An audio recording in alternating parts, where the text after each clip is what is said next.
Yo, what's going on, guys? It's your boy. Welcome back to another video. So today we're going to be doing another episode of the Dollar Tree Gems. For those of you guys who do not know what this show is, and I know I haven't made one in forever, so I'm going to give it a little quick refresher. This show, I go to the Dollar Tree, I pick out a random movie from their dollar selection. Today I got a cute little movie called Lars and the Real Girl. This is a movie with Ryan Gosling in it, and Barbie is coming up, and that's a movie with Ryan Gosling in it. So I decided, when would be a better time to watch this? So this is supposedly a whimsical, funny, and moving film, so this movie's going to be very moving and hilarious for sure. I'm definitely believing that. But yeah, so for those of you guys who do not know what this show is, basically I pick out a movie from the Dollar Tree, I watch it, and I give you guys my honest review, tell you if it was worth the dollar that I spent on it. And ultimately, the goal for this show is to find the diamond in the rough at the Dollar Tree, to find the best movie that the Dollar Tree has, because honestly, a lot of their movies are not great. But this one has Ryan Gosling in it, so I definitely have faith that this one's going to be fantastic. So, like I said, I'm going to go watch it, and I will meet up with you guys at the end of the movie. Alrighty, so I just got back from watching it. Right off the bat, I'm going to go ahead and say, I don't know if this is my fault, or if this is the synopsis's fault, or maybe I should be doing more research. This movie was nothing like I expected it to be. For one, the look on Ryan Gosling's face here made me think that this was going to be a really funny movie. It says on it that it's going to be like a heartfelt, very whimsical, and funny, moving film. The funny aspect, I don't get. There's very little comedy in this, and I was expecting this to be a rom-com. So for all of the things on here saying that it's a comedy, it's one of the best comedies, oh my god, this is a great comedy, this is funny, this is a great movie, where's the comedy aspect of it? Because I got this under the assumption that it was a comedy, and apparently I need to do more research on the films that I watch. So this is a beautiful love story, and it's a good movie. I'm not going to say that it's a bad movie, but I'm just going to say, what the hell was I getting myself into? Because this was not what I expected this movie to be at all. For one, I do want to go ahead and say, shout out to Ryan Gosling. Bro has upgraded a lot. So this is a character he played in 2007, and his love interest in this movie is a sex doll. This movie is an hour and 40 minutes long. For the first hour and 36 minutes of the movie, his love interest is a sex doll. He doesn't do anything inappropriate with it. I'll explain that when I get to it. But okay, so that's his love interest in this movie, is a literal doll, right? And he's gone from that to his love interest being Ana de Armas, I believe, in the Blade Runner movie, and Margot Robbie now in the upcoming Barbie movie, which I just think is funny. Like, my man has went from, like, the bottom of the barrel for love interests in movies to the top of the top, but at the end of the day, it's still a doll because it's Barbie. That's so ironic. Like, dude, Ryan Gosling has a type, and it's dolls, apparently. Anyways, I'm kidding. That was really bad. I'm sorry. That was an inappropriate joke. That was not great. I was really bad. I'm so sorry. Anyways, I'm going to dive into what this movie was about now and kind of talk about it and what I liked about it and why I probably would not watch this movie again. But it was interesting.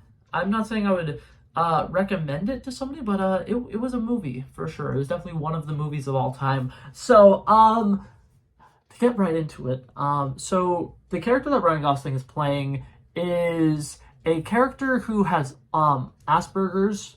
And for those of you guys who don't know what Asperger's is, I don't even think that Asperger's is actually a thing anymore. Like, I think that they got rid of that diagnosis, and now it's just a part of being on the autism spectrum.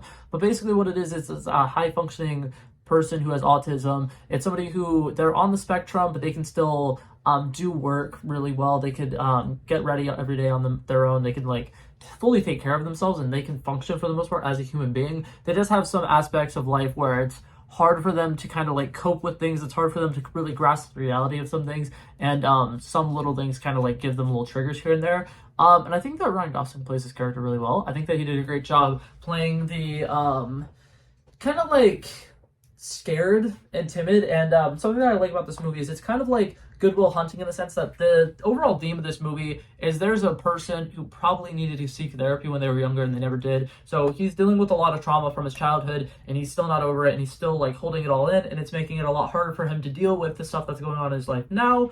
He's alone a lot. He lives in a garage, which is actually the garage of his brother, who his brother has a wife, and so he's constantly seeing them being happy in a relationship, and he's alone. And he says a lot in the beginning of the movie that he's perfectly fine with being alone, and there's nothing wrong with being alone. And it shows that he actually is kind of like compensating for the fact that he's missing that special someone in his life. He actually is not okay with the fact that he's alone, but he just doesn't know how to reach out for help. And because he's on the autism spectrum, doesn't really know a lot of social skills. And I think that the way that Ryan Gosling plays it is really well. It's very respectfully well done. I think that if you're gonna play a character who is on some kind of spectrum like that, or they have some kind of mental disorder, that you gotta really do it accurate to the character. And I think they did a really good job in this.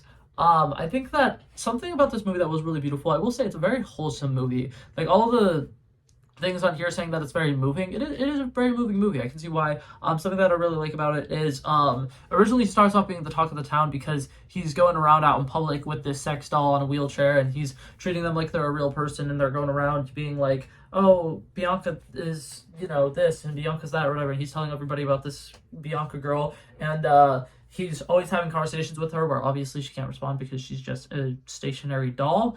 And something that I like about it is the entire town kind of becomes, instead of just making fun of him, they play along with it because there's kind of like a shrink or therapist or whatever who's kind of like talking to him. And they mention to his family, the brother and his sister-in-law or whatever, hey, you guys got to play along with it because he created this on his own. This is a coping mechanism. If you try to stop it early, he will not go well. He won't handle it well. He won't take it well. And if you really try to get him to stop, he's never going to believe you. He's always going to think that she's real. So for the time being, go with it, and it will pass eventually. And I like it because this movie takes place probably over this time span of about a month. And it's a character who deals with being alone, and now he has this Bianca in his life, and she's amazing, and he does everything with her. And then the townspeople start treating her like she's a real person, and they kind of start like humanizing this doll to kind of help Lars realize that he is kind of attached to something he shouldn't be attached to. And they give her a job, they give her volunteer stuff, they take her out and do stuff with her, and they'll actually have her go out and do things so that when Lars is either at work or he's doing this or he's doing that, Bianca is out having her own life, and it kind of helps create more of a normalcy to his life in this aspect, because the girl who he keeps coming home to seems like she actually has a life too, and then they have conversations, and I think it's really interesting how they transition Lars, Ryan Gosling's character, from that kind of situation to he's slowly becoming more independent on his own. He doesn't really need the doll anymore. He's fine. He still gets a little heartbroken every once in a while when the doll can't be there with him, but eventually it gets to a point where the doll starts dying and it becomes this huge thing, and everybody's like, oh my god, no, what's happening? This is crazy. And everybody's like, this isn't going to work. What's going to happen when the doll dies? And the therapist explains to them that this is a good thing. Lars is the one who's controlling everything. Lars is the one who is making all the decisions that Bianca's making, even though for him it's subconsciously because he thinks Bianca's a real person. Her dying is what he needs for him to move on. And I think that it's a beautiful film, and I think that it's a lot of fun, and it's a lot more interesting than I was expecting it to be. But considering I was expecting to have a comedy when I put this on, it wasn't the best. But that being said, it wasn't bad for what it was actually supposed to be. I just am mad at the back of the box for calling it a rom-com, basically. And then if you like slow burn romance, you probably would like this, because Lars doesn't get with the actual love interest, because it's called Lars and the Real Girl. The real girl doesn't actually become like a big part of the story until basically the end, because she gets introduced and then she's at like a house party, and she's one of the people who kind of like plays along with Bianca being a real person. And at the end of the movie, when Bianca dies, she's at the funeral supporting Lars and kind of giving him a little helping hand. And it ends with Lars looking at her and being like, do you want to take a walk? And then basically showing that he has social skills now, which is great. It's very heartwarming. It's very good. Like, I'm not going to lie, it's a pretty solid movie. In my opinion, it is a little slow, but this was back in the early 2000s. Back then, people had a lot longer attention spans, and it wasn't as expensive to have super duper long movies like shown in theaters and making like DVD copies of them and stuff like that, and it was easier to profit off of movies. So it definitely makes sense why it feels a little slower to me. I'm a little more used to nowadays where it's like here's this thing, here's this thing, here's this thing, here's this thing, here's this thing, here's something that's really exciting, and this is going to drive the plot forward. And it's like almost every scene in movies nowadays has something that drives the plot forward, where in this there's a lot of moments where it's just Lars having a chance to breathe and him being by himself and him having these deep thoughts. And it's very beautiful how there's a lot of moments of silence in here where Ryan Gosling really says 1,000 words with his body language. And I think it's a whole lot of fun. I think that it's very great acting and directing, and I thought it was very solid. Not what I was expecting, but I thought it was very solid. I'm going to give it a final rating of I'm going to say 82 out of 100. I think that it was a very good movie. It was a little too slow for my liking. Some of the side characters kind of felt unnecessary a little bit, and there were a lot of moments that I feel like they really could have had more like heartfelt conversations. And there were some heartfelt conversations where it kind of felt like they cut it off a little early. But overall, I thought it was a pretty solid movie. Compared to some of the other Dollar Tree movies that I've seen, I would say it's about middle of the road. Like there's been some better ones, but there's definitely been much worse ones. So for that, I give it a props to them. But that's it for this video, guys. Hopefully you guys enjoyed it, and I'll hopefully see you guys in the next one. Peace out. Wow.